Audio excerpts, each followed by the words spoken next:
Hello दोस्तों, स्वागत है आपका सिविल सर्वेंट पर्सपेक्टिव में।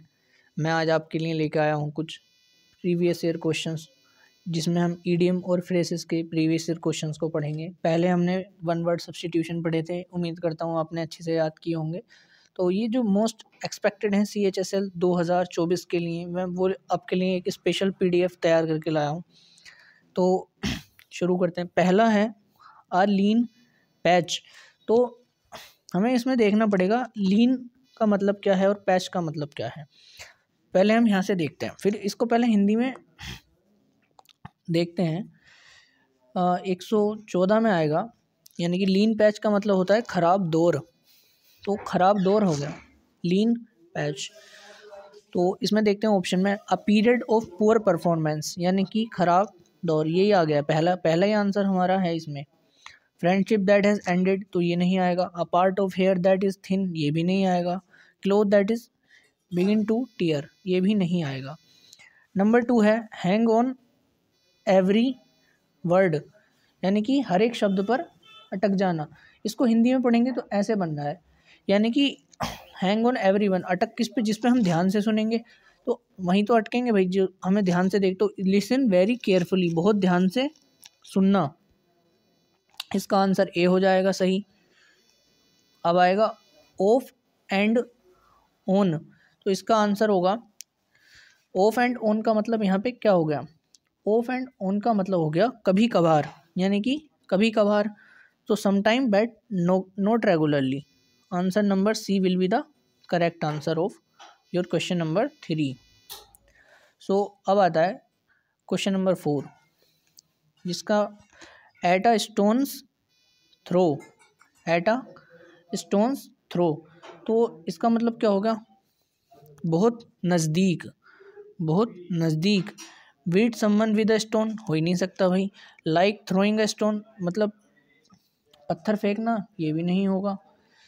तो throw a stone at someone, ये भी नहीं होगा। At a very short distance, at a very short distance. To fish in troubled water, to fish, fish का मतलब क्या होता है? फिशिंग। ट्रबल्ड वाटर, तो देखते हैं इसका आंसर क्या होगा। तो इसमें है to fish in troubled waters.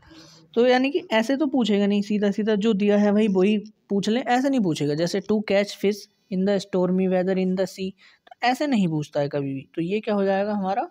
Cut, ऐसे नहीं पूछेगा। To try to do something that is very difficult, ये भी नहीं होगा। फिश का सेल्फिश, तो फिश का हम ऐसे हिसाब लगाएंगे, सेल्फिश अपने फ़ायदे के लिए। To take advantage of a difficult situation, किसी डिफ़िकल्ट सिचुएशन की एडवांटेज उठा लेना, वो हो जाएगा भाई ये। ठीक है, आगे देखते हैं अब। आंसर आपका इसका हो जाएगा ए। ठीक है। A dime a dozen, a dime a dozen, यानी कि साधारण एवं सस्ता। Common and so of little value, या इसका आंसर आपका सही हो जाएगा ए। तो आएगा common and so little value, इसका आंसर हो जाएगा आपका ए।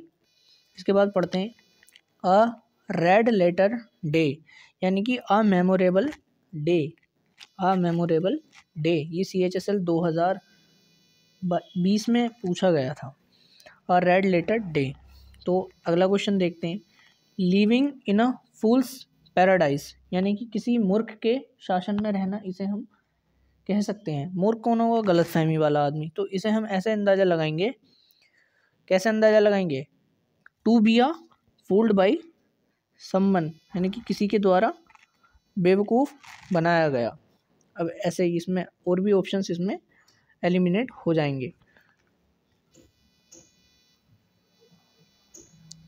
The eradication of corona virus is still a far cry, the eradication of corona virus is still a far cry. इसका आंसर क्या होगा? वेरी इजी, यानी कि वेरी इजी, बहुत सीधे से। वैसे तो इसको बहुत दूर से पढ़ेंगे हम, तो वेरी डिस्टेंस, तो इसका वेरी डिस्टेंस हो जाएगा आंसर। फार अ किराए मतलब काफ़ी दूर है, फार हमेशा दूर के लिए आता है तो डिस्टेंस इसमें हम लगा देंगे।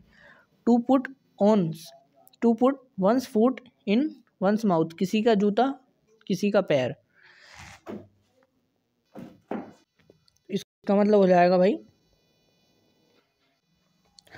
अब हो गया इसका answer to put one's foot in one's mouth, इसका आंसर हो जाएगा किसी को शर्मिंदा करना, इसका आंसर हो जाएगा बी, बी इसका आंसर होगा। Next question, she may be the principal but it is the school administrator who rules the roots, तो इसमें इतने क्वेश्चन की कोई आवश्यकता नहीं है। ये जो क्वेश्चन यहाँ पे है ना अपना, ये इतना क्वेश्चन, इसकी कोई आवश्यकता नहीं है हमारे लिए, ज़रूरी है ये क्वेश्चन, ये हमारे लिए आवश्यक है। तो देखते हैं इसमें, इसका आंसर चेक करते हैं।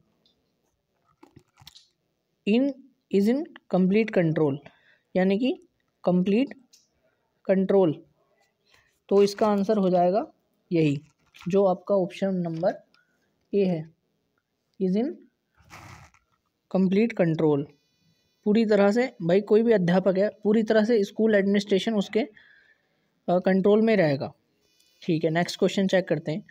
कॉट रेड हैंडेड, यानी कि रंगे हाथों पकड़े जाना, रंगे हाथों पकड़े जाना, पहला option. Caught with a hand covered in blood, ठीक है। नेक्स्ट क्वेश्चन चेक करते हैं। Caught in the act of doing something illegal, ये हो गया। तो भाई इलीगल कुछ कर रहे हैं और हम पकड़ लेते हैं तो बोलते हैं ना वह रंगे हाथों पकड़ा गया, तो इसी तरह से इसका आंसर लगा देंगे, caught in act of doing something illegal, ठीक है। To be all ears, to be all ears को क्या मतलब होता है, मतलब हम किसी चीज़ को सुनने के लिए सारा मतलब पूरा फोकस लगाए हुए हैं, बहुत ज़्यादा उत्सुक हैं हम किसी चीज़ को सुनने के लिए, तो इसका आंसर हम क्या लगाएंगे, to be ready and eager to listen, ये इसका हो जाएगा। To be impatient about something, ये इसका नहीं होगा क्योंकि हम किसी चीज़ के लिए अपना आपा खो दे रहे हैं, वो इसमें नहीं होगा। To have extra large ears, तो लार्ज ईयर्स का तो कोई कॉन्सेप्ट ही नहीं होता यहाँ पे। अब नेक्स्ट ऑप्शन है यहाँ पे to be inquisitive and curious, ये भी नहीं होगा हमारा। तो नेक्स्ट क्वेश्चन है हमारा important. Their marriage was not working but they kept up appearance, मतलब उनकी शादी उनके बीच में ठीक नहीं थी पर वो समाज के लिए एक तरह से ठीक चला रहे हैं, इसको हम ऐसे समझ सकते हैं। तो 126 हमारा क्वेश्चन है, इसको हम क्या करेंगे, कीप थ्रोइंग पार्टीज, ये भी नहीं होगा इसका।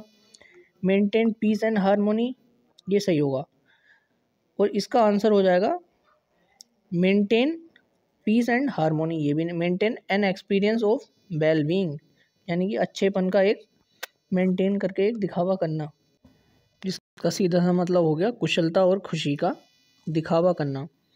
अब है next question, full of beans, यानी कि उत्साह और ऊर्जा से भरा, तो इसका आंसर क्या होगा, जल्दी कमेंट बॉक्स में बताओ।